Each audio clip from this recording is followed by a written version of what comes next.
Praise the lord. Hallelujah. యేసయ్యకే మహిమ, ఘనత, ప్రభావం కలుగునుగాక.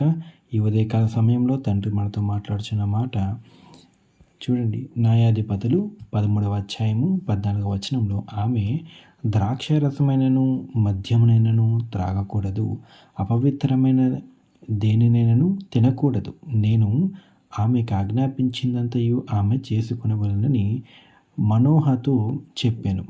చూడండి, ఎవరి మనోహతో చెప్తున్న మాటలు ఎవరంటే, ఇక్కడ మనకి సంసోను వారొక తల్లిదండ్రులు. వీరందరూ అంటే సంసోను మరి రావటానికి, జన్మించడానికి వీరికి మరి కొంచెం సమయం లేట్ అవుతుంది. అయితే తనేం చేస్తుందంటే, సంసోను వాళ్ళ తల్లి దేవుడి దగ్గర ప్రార్థిస్తూ ఉంటుంది. మరి ప్రార్థించినప్పుడు దూత వచ్చి ఏమి ఆజ్ఞాపిస్తుందంటే, దేవుడు కార్యం జరిగించబోతున్నాడు, దేవుడు మీ మధ్యన ఒక శుభకార్యం జరిగించబోతున్నాడు. అయితే మీరేం చేయాలి?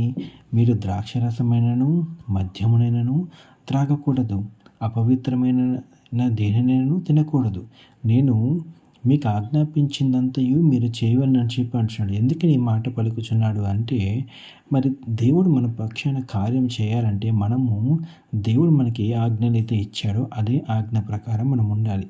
మనం ఆ రీతిగా ఉంటేనే దేవుడు చేయవలసిన కార్యములు ఈజీగా మన జీవితాల్లో జరుగుతాయి. ఇప్పుడు చూడండి, చాలామంది వాగ్దానాలు తీసుకుంటారు. చాలామందికి దేవుని యొక్క వాక్యంలో ప్రాపసీస్ వస్తూ ఉంటాయి. కానీ వారు ఏం చేస్తారంటే, దేవునికి విరుద్ధంగా ఉండటం వల్ల ఇచ్చిన వాగ్దానాలన్నీ కూడా లేట్ అవుతాయి. అంటే ఫర్ ఎగ్జాంపుల్, ఒక 6 monthsలో మనకి దేవుడు ఒక మంచి కార్యం చేయాలనుకుంటున్నాడు.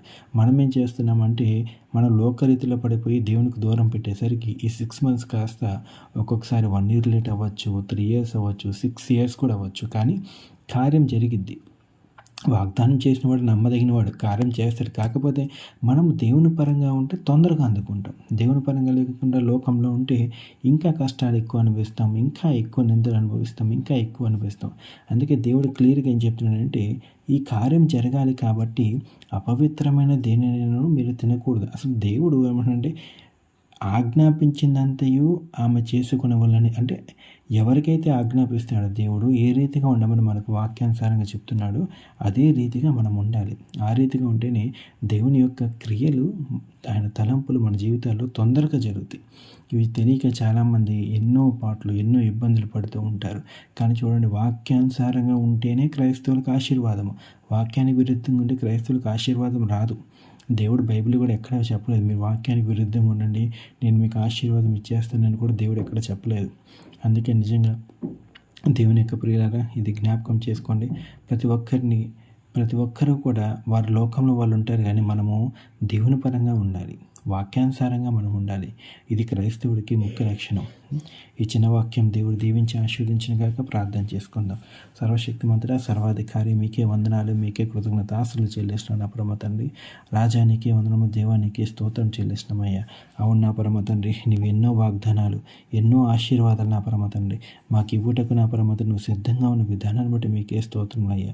అయ్యా నా పరమ తండ్రి యేసయ్య తండ్రి, మీ ఆజ్ఞలు గైకొనక, మీ వాక్యానుసారం నడుచుకోక అయ్యా, మా జీవితంలో జరుగుతున్న లేటుగా కార్యాలకి అయ్యా ఎన్నోసార్లు కొనుక్కున్నాం, క్షమించండి తండ్రి. నీ ఆజ్ఞల ప్రకారం నడుచుకుందాము, నీ వాక్యానుసారంగా నడుచుకుందాం నా పరమ తండ్రి.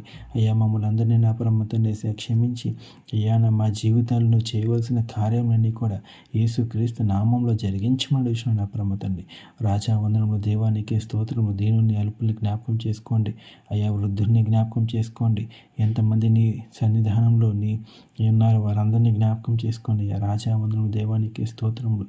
అదే రీతిగా హోలీ స్పిరిట్ మినిస్ట్రేషన్ కూడా జ్ఞాపకం చేసుకోండి తండ్రి. నీ దాసురాలను కూడా జ్ఞాపకం చేసుకోండి అయ్యా. మీకే వందనం రాజా, మీకే స్తోత్రం చెల్లించుకుంటూ ప్రతి ఒక్కరిని మీరే దీవించి ఆశీర్వదించమని నజరేయుడు సర్వశక్తిమంతుల దేవుడి నామంలోనే, పరిశుద్ధుని దేవుడి నామంలోనే ప్రార్థన అంతా కూడా అడిగి వేడుకొంచున్నాము నా పరమ తండ్రి. ఆమేన్, ఆమేన్.